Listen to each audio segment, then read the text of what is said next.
All right, thanks, Ilan. Need anything, just holler. Sure. Bien, salut Jean-Marc, regarde.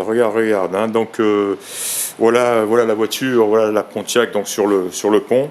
Et je viens d'examiner en détail. J'en ai pris pas mal de photos du dessous. J'ai vraiment couvert tout le dessous. T'as beaucoup de photos, donc tu verras tout ça. Et là, je voulais juste te faire quelques commentaires, quand tu vois. Oui, alors une voiture. Alors voilà, déjà on s'aperçoit que c'est une voiture quand elle a été restaurée. Le dessous, lui, ne l'a pas été. Hein. Donc on voit, il y a beaucoup d'éléments qui laissent penser que tout est d'origine là-dessous. Mais en revanche, c'est vraiment dans un très bel état. Hein. C'est comme tu peux le voir, hein, c'est gras, effectivement, avec cette comment dire, rouille de surface classique. Hein. Mais en dehors, il y a des éléments moteurs et transmission. Tout le reste est extrêmement sec. Tu vois, c'est une belle. Une belle rouille de surface, je dirais, mais même pas, tu vois, donc, les longerons ne sont pas rouillés du tout, quoi. Hein. Je sais pas si j'espère que tu verras sur la vidéo. Ouais, attends, je vais mettre la lampe devant comme ça, voilà. Ouais, alors tu vois une très belle ligne d'échappement double, ça a été très bien, j'ai été impressionné par le montage, hein, tu vois, ça a été bien dirigé, le gars s'est bien amusé. Tiens, regarde par exemple cette patte qu'il a dû fabriquer ici, on voit que ça a été vraiment bien fait. Ça doit être du 2,5, hein, du 2 pouces et demi en diamètre. Les silencieux sont c'est du made in USA, donc c'est pas de la, tu vois, c'est des accélérateurs de type turbo muffler. Voilà, je connaissais ce type, pas trop la marque, mais le type. Donc ils sont moins bruyants que les Flowmaster par exemple. Moi je préfère, hein, parce que ça te casse pas les oreilles en roulant et c'est un joli son malgré tout. On voit que les lames de ressort ont été remplacées relativement récemment, ainsi que les amortisseurs. Le pont lui est très beau, très sec. Et voilà, le réservoir aussi qui est en très bon état, pas de rouille. Le fond, tu vois, le support de roue de secours, hein, là aussi tu dois le savoir, hein, c'est souvent bouffé, rouillé à l'extrémité basse. Hein, donc, et là c'est en très bon état. Les pneus sont neufs, quasiment neufs, hein, et ce sont bien des pneus radio, hein, pour répondre à ta question.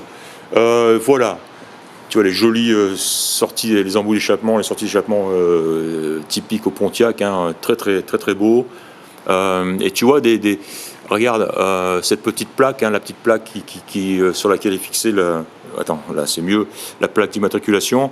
Regarde, elle est nickel, quoi. Elle n'a pas pris un pain, elle n'est pas tordue, elle est probablement d'origine. Et je veux dire, je te dis ça parce que apparemment, enfin, ce sont des signes qui laissent à penser que la voiture n'a pas pris de choc, de choc majeur en tout cas. Il y a beaucoup de petits détails qui laissent penser qu'elle est vraiment dans un très bon jus, toute d'origine. Un autre petit détail, tu vois, je vais l'apprendre, tu vois, cette petite attends,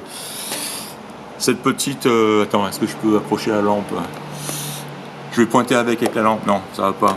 Bref, ce que j'éclaire, tu vois, c'est en fait c'est un petit capuchon, c'est en caoutchouc, et c'est simplement pour boucher le trou d'évacuation d'eau, d'humidité, et tu vois, il est monté souple si tu veux, et voilà, tu vois bien. Et il est encore là, quoi. C'est surtout ça qui est incroyable, quoi. Donc, ce genre de petits détails sont très rares. Regarde, sous les longerons, les petits trous d'évacuation, d'aération, évacuation aussi, ils sont propres, ils sont magnifiques, ils sont très beaux, alors que souvent c'est des détails qui sont bouffés, rouillés. Regarde le dessous des longerons. Et le plancher lui-même, hein, regarde, c'est très beau. Voilà, on peut parler peut-être éventuellement d'une roue de surface, vu leur couleur, c'est tout, mais on sent que c'est propre, c'est solide, et voilà. Quoi d'autre qu'est-ce que je peux te dire d'autre? Voilà, écoute, ouais, j'ai rien vu, hein, j'ai bien regardé, et j'ai rien vu d'inquiétant ou d'anormal. Voilà, comme je te disais, donc bien sûr, là ça devient un petit peu gras sous le moteur, sous la transmission évidemment, mais ça suinte, je dirais, hein, pas de fuite apparente sérieuse. Hein. Voilà, écoute, non, c'est une belle voiture, c'est une très belle voiture. Hein. Dommage, bon, Le dessous est pas, bon, il n'est pas comme le dessus évidemment, mais en tout cas il est sain. Il est très très sain. Voilà, écoute, je vais continuer mon tour d'horizon, mon inspection, je vais la faire descendre et puis je vais, tu vois, hein, j'ai imprimé ta liste hein, et je vais essayer d'y répondre point par point. Voilà, allez, bah, je te dis à bientôt.